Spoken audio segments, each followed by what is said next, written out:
कोई भी सपना साकार करने के लिए सबसे जरूरी है सही कोच का होना। चुनिए IIEL को और करें अपने इंग्लिश का सपना साकार।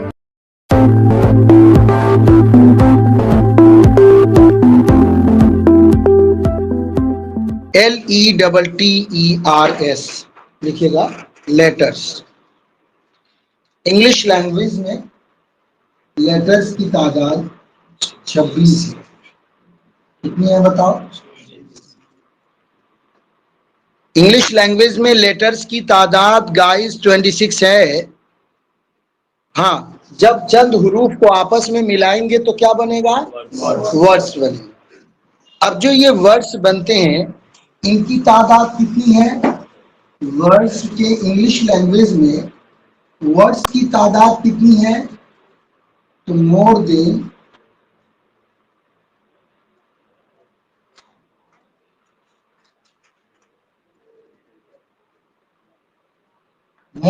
50,000 वर्ड्स हमें डिक्शनरियों में देखने को। फिर से बताइए, लेटर्स की तादाद कितनी है? 26। और इन 26 हुरूफ से मिलाने के बाद जो अंग्रेजी के शब्द वाज़ीन लुगत ने बनाया और फिर उसको डिक्शनरी में, किसमें? DICTIONARY, ये लफ्ज क्या है बताओ? डिक्शनरी। उन लफ्जों को इन अहले लुगत ने बनाया और उसको डिक्शनरी में ऐड किया। ये जो वर्ड्स बने, इसके क्रिएटर्स कौन है? इन वर्ड्स की क्रिएटर्स, CARTOR, क्रिएटर। क्रिएटर कहते हैं बनाने वालों को। क्रिएटर किसको कहते हैं? बनाने वालों। क्या हम और आप भी ABCD में से किसी हरफ को आपस में मिलाकर कोई वर्ड बना सकते हैं? हम आप बोलो, नो एंड नेवर। हम नहीं बना सकते, हम नहीं बना सकते मेरे भाई। हमें तो ABCD भी ढंग से नहीं आते, हम भला अंग्रेजी के शब्द कैसे बना? लेट मी टेल यू, मुझे बताने दीजिए कि इंग्लिश लैंग्वेज में ये जो 26 हुरूफ आप ABCD जानते हैं, इन 26 हुरूफ से वाज़ीन लुगत ने 50,000 से ज्यादा अंग्रेजी के शब्द, अंग्रेजी के वर्ड्स, अंग्रेजी के अल्फाज बना दिए। किसने बनाया? वाज़ीन लुगत, लैंग्वेज स्पेशलिस्ट ने। और हम क्या करते हैं? डिक्शनरी से उन वर्ड्स को निकालते हैं और फिर उसको अपनी लैंग्वेज में प्रयोग करते हैं। प्लीज बताएं क्या लिखा हमने? लेटर, वर्ड्स, उसके बाद 50,000 से ज्यादा डिक्शनरी। ये बोलो क्या है? नाउन। ये क्या है? प्रोनाउन। ये क्या है? वर्ब। ये क्या है? एडवर्ब। एडवर्ब क्या है? एडवर्ब। ये क्या है? एडजेक्टिव। ये क्या है? प्रीपोजिशन। वो क्या है? कंजंक्शन। वो क्या है? इंटरजेक्शन। वो क्या है भाई? ये सब वर्ड्स मिलते हैं कहाँ? डिक्शनरी में। कहाँ मिलते हैं मेरे भाई? डिक्शनरी में यही सब लिखे रहते हैं। कोई वर्ड नाउन होता है, लेकिन ज्यादातर जिस चीज की बात करनी है वो होता है हमारा ये प्रोनाउन है, एडवर्ब है, एडजेक्टिव है, प्रीपोजिशन है, कंजंक्शन है, इंटरजेक्शन है। ये सब ग्रामर की बातें होती है। किसकी? लेकिन ये ज्यादातर आपको मिलेगा ना, तो ये नाउन मिलेगा। बताओ कौन? और दूसरा जो चीज सबसे ज्यादा मिलेगा वो क्या मिलेगा? वर्ब। नाउन किसको कहते हैं? नाउन कहते हैं उर्दू जबान में को नेम ऑफ एनीथिंग को नाउन कहा जाता है। और अब ये जो नाउन होते हैं वो दो प्रकार के होते हैं। बताओ कितने प्रकार के होते हैं? पहला प्रकार होता है SINGULAR। क्या होता है बताओ? सिंगुलर। क्या होता है गाइस? बाज नाउन क्या होते हैं? सिंगुलर होते हैं। और बाज नाउन गाइस PLURAL प्लुरल होते हैं। क्या होते हैं? ये सिंगुलर का मतलब क्या होता है? एक। सिंगुलर का मतलब एक वाला, और प्लुरल का मतलब एक से ज्यादा। एक से ज्यादा। इसी को वाहिद कहा जाता है। क्या कहा जाता है बताओ? वाहिद। और इसी को क्या कहा जाता है? जमा कहा जाता है। तो बताइए, इसमें वाहिद की दो किस्में, नाउन की दो किस्में होती हैं। कौन कौन बताया जाए? सिंगुलर और दूसरा बोलो प्लुरल। सिंगुलर किसको कहते हैं? जो एक को बताता है, वो नाउन जो एक को बताता है। और प्लुरल उसको कहते हैं जो एक से ज्यादा को बताता है। जैसे देखो मेरे हाथ में ये कितनी किताब है बताओ? एक किताब है।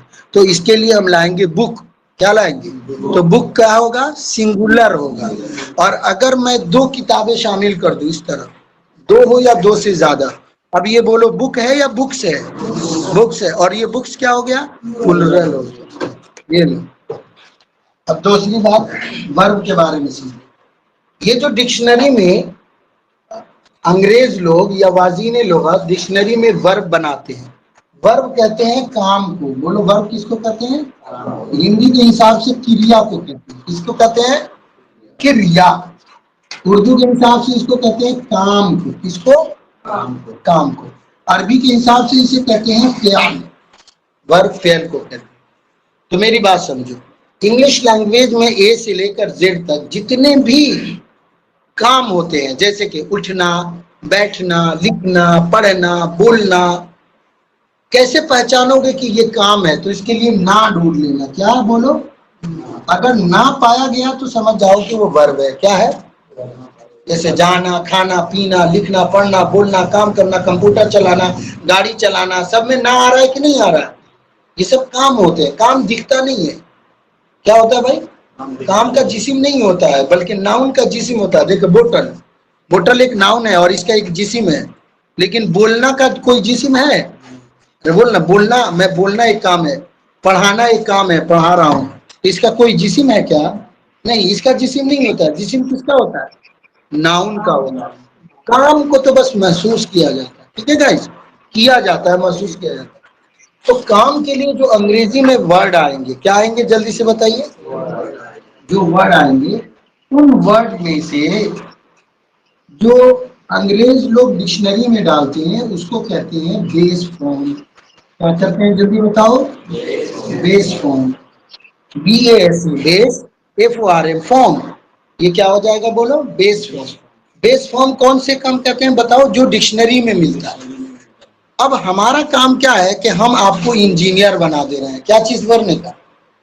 हर चीज का इंजीनियर बन जाए। देखो कभी कभी तुम बेस फॉर्म में ED लगा दो। क्या लगा दो?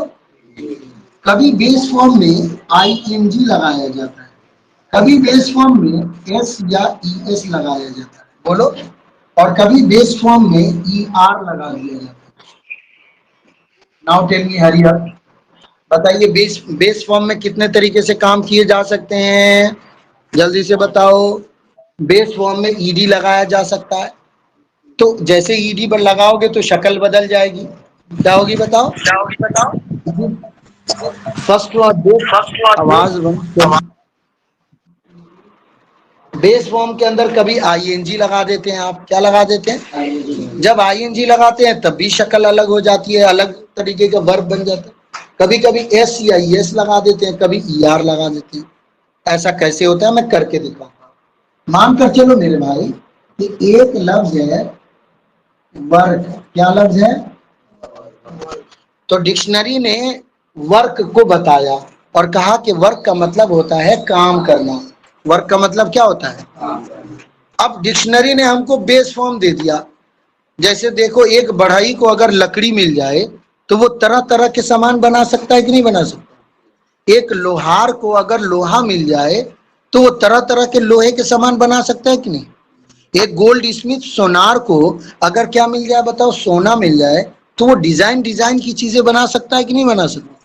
उसी तरीके से अगर एक हमारे शागिर्दों को, आपको अगर कोई बेस फॉर्म मिल जाए तो भिन्न भिन्न तरीके से, यानी तरह तरह की चीजें आप शक्ल बना सकते हैं कि नहीं बना सकते? अरे जब हमने कायदा बता दिया तो बना लो। आओ बना कर देखते हैं। वर्क मिला तुमको, इस वर्क में ED जोड़ करके बनाओ तो कैसी शक्ल बन रही है? वर्कड। कौन सी शक्ल बन गई बताओ? अभी चलो वर्क में तुम जो है ना ING लगा करके देखो तो कौन सी शक्ल बन रही है गाइस? वर्किंग। कौन सी शक्ल बन गई जल्दी बोलो। चलो वर्क में S या ES लगा करके देखो तो कौन सी शक्ल बन रही है बताओ? WORKS, works. वर्क्स बन गया। चलो एक काम और करते हैं, वर्क में जो है ना ER लगा करके जोड़ो तो देखो कैसा वर्क, कैसी शक्ल बन रही है? वर्कर। क्या बन गई? तो तुमको एक बेस फॉर्म मिल गया, जैसे सोनार को सोना मिला, जैसे बढ़ई को लकड़ी मिली, उसी तरीके से तुमको एक बेस फॉर्म मिला, तो तुम भिन्न अलग अलग तरीके के सामान बना लिए, नहीं बना ले? मौलाना पीछे वाले दिख भी रहा है कि नहीं दिख रहा है? नहीं दिख रहा तो यहाँ आ जाइए ना, आगे जगह है, यहाँ आकर बैठ जाइए, आपको दिखेगा। हजरत मौलाना यहाँ आ जाइए जी। क्लियर हुआ या नहीं हुआ? तो बताइए, अब आपको कोई भी चीज ऐसी दी जाए तो धड़ाधड़ चार शक्लें, 1 2 3 4 4 बना सकते हो कि नहीं बना सकते हो? बना सकते हो ना, कोई दिक्कत, कोई प्रॉब्लम? इसको कहते हैं फॉर्म्स। क्या कहते हैं? और ये जो बेस फॉर्म मिलता है, जो डिक्शनरी से मिलती है, उसको कहते हैं फर्स्ट फॉर्म। क्या कहते हैं? और ये जो सेकंड ईडी लगाया तुमने, उसको कहते हैं सेकंड फॉर्म। क्या कहते हैं? और ईडी वाला ही की एक और शक्ल को थर्ड फॉर्म बोला जाता है। और ये जो आईएनजी वाली शक्ल है, उसको फोर्थ फॉर्म कहते हैं। क्या कहते हैं? और ये जो एस या ईएस वाली शक्ल है गाइस, इसको हम इंग्लिश लैंग्वेज में फिफ्थ फॉर्म कहते हैं। और ये जो है, इसको सिक्स्थ फॉर्म कहते हैं।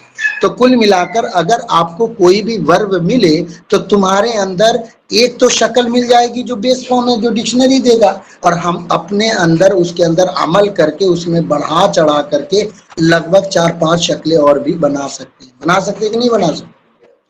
और इंग्लिश लैंग्वेज के अंदर वर्ब को याद करना बहुत जरूरी है। अगर आप बोलना चाहते हो, लिखना चाहते हो या पढ़ना चाहते हो, तो आप जब तक वर्ब के फॉर्म्स याद नहीं करोगे, वर्ब याद नहीं करोगे, नाउन याद नहीं करोगे, आप नहीं कर सकते हो। इसको कहते हैं वोकैबुलरी। क्या कहते हैं? ये जो वर्ड्स हैं, इनको इंग्लिश लैंग्वेज के अंदर VOCABULARY वोकैबुलरी भी कहा जाता है। क्या कहा जाता है? वोकैबुलरी का मतलब होता है लुगत। वोकैबुलरी का मतलब क्या होता है? लुगत, वर्ड्स मीनिंग, अल्फाज के ज़खायर। और इस मौजू पर मेरी किताब है मुंतखब अंग्रेजी लुगात। कौन सी किताब है बताया जाए? और ये सबक, ये किताब मैं अब शुरू करने जा रहा हूँ। ये है, किताब का नाम क्या है बताइए? मुंतखब अंग्रेजी लुगात। मुसन्निफ का नाम क्या है? खुर्शीद अनवर कासमी। 5000 से ज्यादा अंग्रेजी अल्फाज का एक मोतबर मजमुआ है। जबकि डिक्शनरी में कितने अल्फाज है बताओ? 50,000। इसमें कितने हैं? 5,000। तो दोनों में, इस डिक्शनरी वाले में इसमें क्या फायदा है? ये भी फर्क है, ये भी डिक्शनरी है, वो भी डिक्शनरी है। ये मिनी डिक्शनरी है। क्या है बताओ? मिनी का मतलब छोटा, और वो क्या है? फुल डिक्शनरी है। समझ गए? जैसे ये रिक्शा चलता है ना, इसमें कहते हैं मिनी मेट्रो। असल मेट्रो तो दिल्ली जाओगे तो मिलेगा, अगर मिनी मेट्रो का मजा लेना है तो रिक्शे पे बैठ जाओ। समझ गए मेरे भाई? तो वो है, तुम्हें यहाँ से वहां पहुंचा देगा। तो बहरहाल ये भी बहुत काम की चीज है। और नाम इसका है मुंतखब।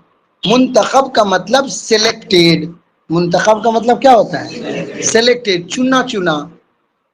यानी एक माना के लिए डिक्शनरी में 5 लफ्ज था, तो खुर्शीद अनवर ने गौर किया कि इसमें कौन सा लफ्ज हर जगह ज्यादा प्रयोग होता है, कसीरुल इस्तेमाल है, उसको हमने ढूंढा और इसमें लिख दिया।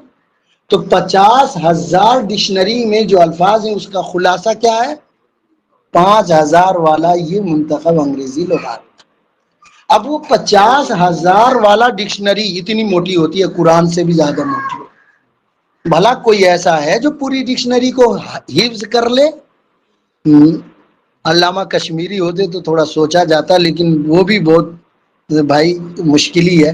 तो पूरा 50,000 की डिक्शनरी का हाफिज बनना, कुरान तो इतनी मोटी थी तो हाफिज बन गए, वो तो चलो एक मौजज़ा है कि बन भी जाता है, वरना दिगर किसी किताब का, उतनी मोटी किताब का हाफिज बन जाना आसान नहीं है मेरे भाई।